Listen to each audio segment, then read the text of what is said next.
In 1965, a man walked into a Dodge dealership in suburban Detroit and asked to buy the fastest car on the lot. The salesman showed him a Coronet. Nice car, powerful engine, reasonable price. The man was not interested. He had heard, through the kind of whisper network that existed among serious drag racers in the 1960s, that Dodge had built something else, something that was not on the showroom floor, something that was not in any brochure, something that the salesman would deny existed if asked directly in front of witnesses. The man leaned across the desk and said 4 words, "I want the HEMI."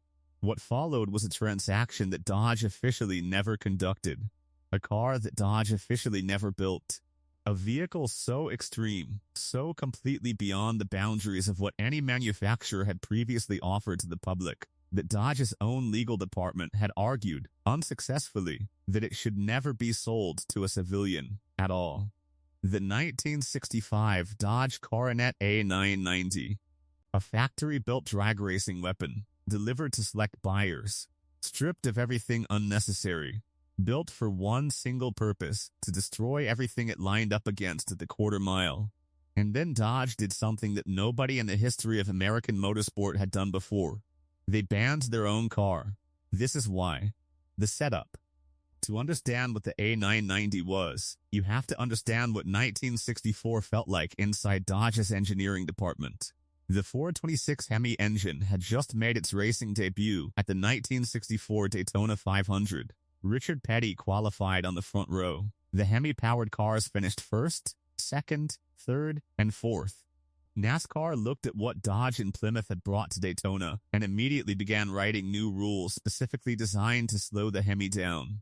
But drag racing was different. The NHRA had its own rules, and those rules were built around a simple concept. If a manufacturer produced a minimum number of cars with a specific engine and equipment package, that combination was legal for stock eliminator competition. You could not build 5 cars and call them production vehicles, but if you built enough, if you could demonstrate genuine production intent, the combination was legal. Dodge looked at that rule and made a decision. They were going to build the minimum number of cars required. They were going to put the full 426 HEMI engine in them. Not a detuned street version, not a compromised emissions-friendly variant, but the actual race engine. And they were going to strip every possible pound of unnecessary weight from the vehicle before it left the factory. The result was the A990 package, available only on the Coronet 2-door body, ordered through a specific internal code that most Dodge dealers had never seen and did not know how to process.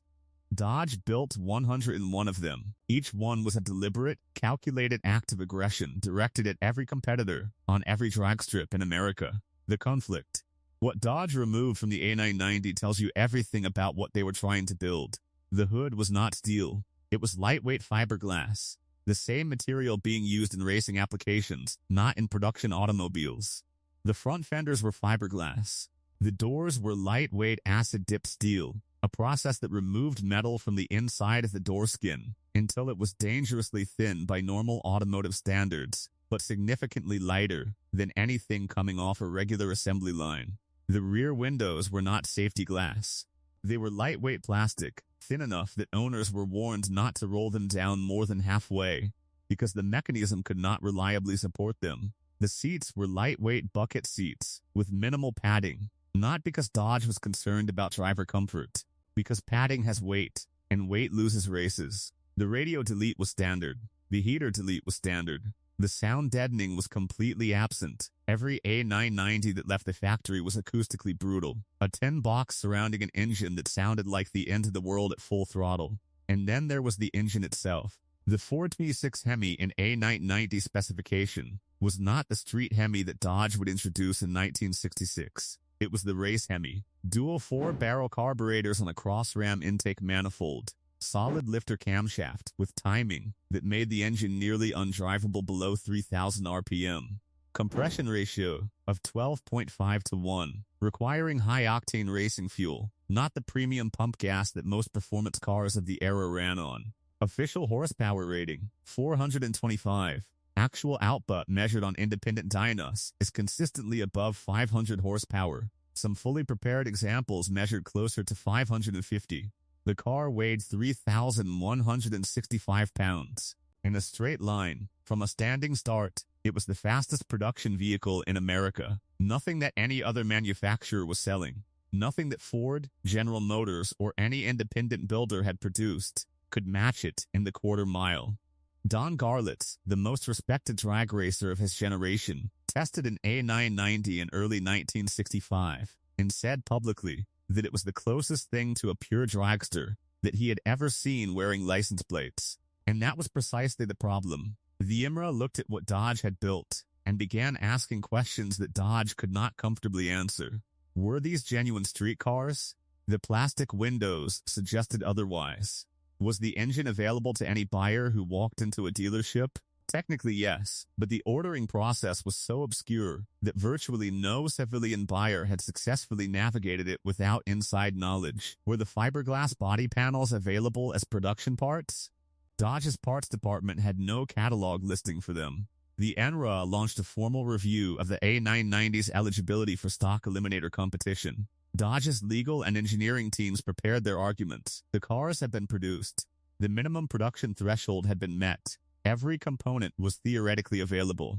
The review dragged through the spring of 1965, while A990s were winning races at strips across America. Dodge racers collected trophies. Dodge's competitors complained loudly and formally. Ford's racing division filed a written protest, with the NHRA arguing that the A990 was not a production vehicle by any reasonable definition of the term. Ford was not wrong.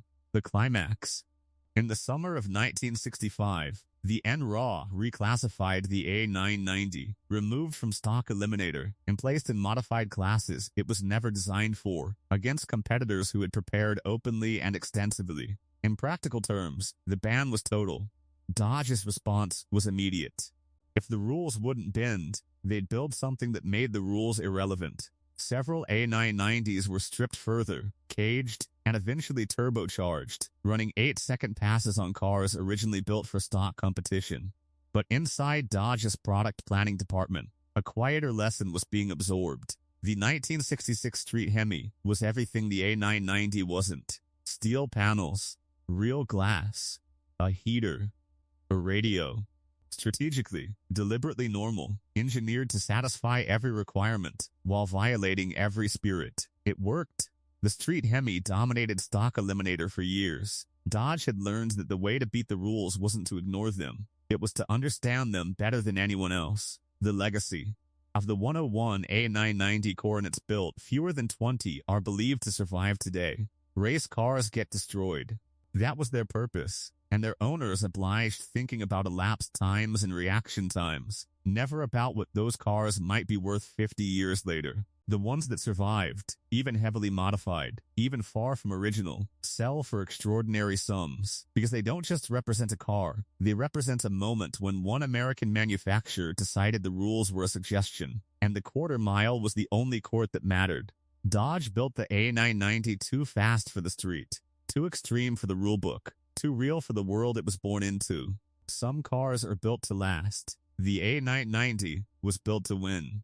It did both, just not in the order anyone expected. If this one got you, hit like and subscribe. More stories like this are coming.